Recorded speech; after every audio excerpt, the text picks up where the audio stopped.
Magandang gabi po sa ating lahat at tayo po ay magbabasa dito po sa ating ginagawang daily devotion at nandito na nga po tayo sa Samuel chapter 28 at ang akin pong isi-share ay dito po sa 28 verses 1 to 3 po at ang sinasabi sa talatang ito, ng panahong iyon inihanda ng mga Pilisteo ang kanilang hukbong sandatahan upang digmain ng Israel. Sinabi ni Aquais kay David, "Inaasahan kong ikaw ang mga tauhan mo'y sasanib sa aking hukbo." Sumagot si David, "Maasahan po ninyo. Ngayon ko ipakikita sa inyo kung ano ang magagawa ko." Sinabi ni Aquis, "Mabuti kung gayon. Ikaw ang gagawin kong pangsariling bantay ko habang buhay." Last verse.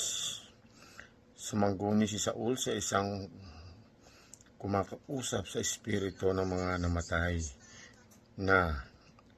Last verse po, verse 3, patay na noon si Samuel at ipinagduksa siya sa buong Israel. Siya ay nilibing nila sa Rama, sa kanyang sariling bayan. Noon ay pinalayas ni Saul ang mga sumangguni sa espiritu ng mga namatay at ang mga manghuhula. Purihin po yung Panginoon sa pagkabasa ng banal na salita. God bless everyone. Magandang gabi po sa ating lahat. Tayo po mag-share sa ating daily devotion dito po sa 1 Samuel chapter 4 to 6. Chapter 28 verse 4 to 6. Ang mga Filisteo ay nagkampo sa Sunem at sina Saul naman ay sa Gilboa. Nanginig sa takot si Saul nang makita niya ang hukbo ng mga Filisteo.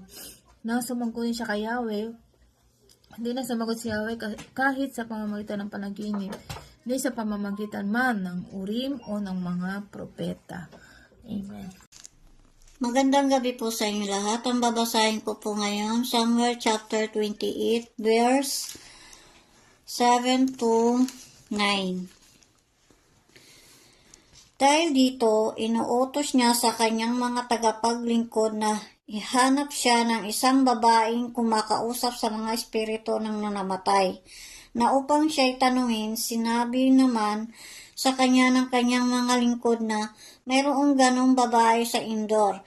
Nagbalat kayo, si Saul isinama ng dalawa niyang tagapaglingkod at sila'y lumakad gabi na nang dumating sila sa Endor. Sinabi niya sa babae, "Tingnan mo nga kung ano ang magiging kapalaran ko. Kausapin mo ang espiritu ng sinumang sasabihin ko sa iyo."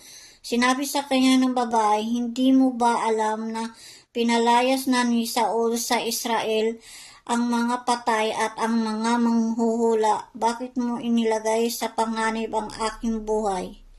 Amen. Samuel chapter 27 verse 6. Nga magkakayo ay ibinikay ni Achis sa kaniya ang siklang nga wala na yaon kayat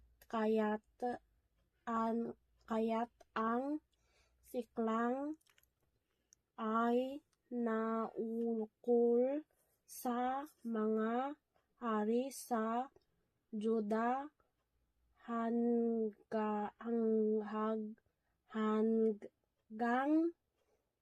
sa wala na ito.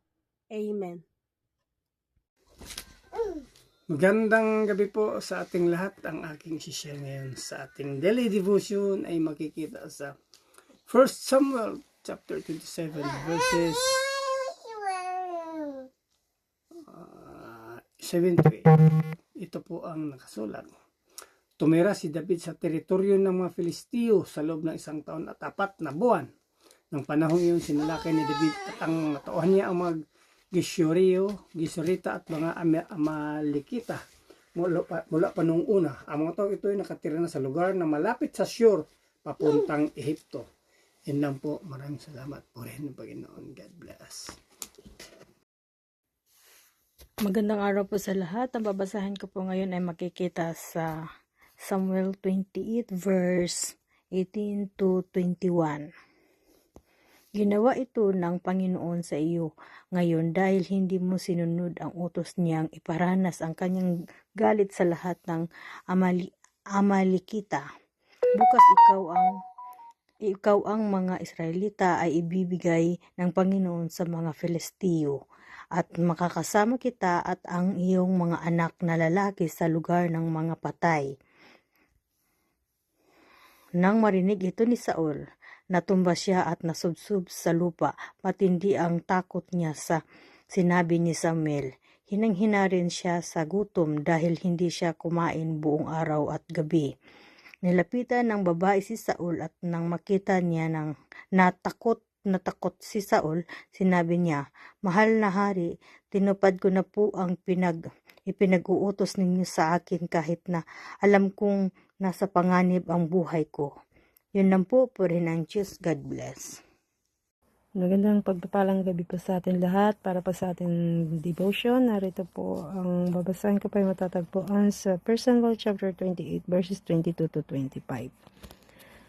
At ngayon po, ako na naman ang hihiling sa inyo. Ipaghanda ko kayo ng pagkain para lumakas kayo at makapagpatuloy sa inyong lakad. Sumagot si Saul, "Ayokong kumain." Ngunit pinilit siya ng kanyang mga tauhan at ng babae. Pumayag na rin siya at pagkatapos ay naupo sa isang higaan. Ang babae ay may isang pinatabang guya. Dali-dali niya itong kinatay. Nagmasa siya ng harina. Ginawa itong tinapay na walang pampaalsa.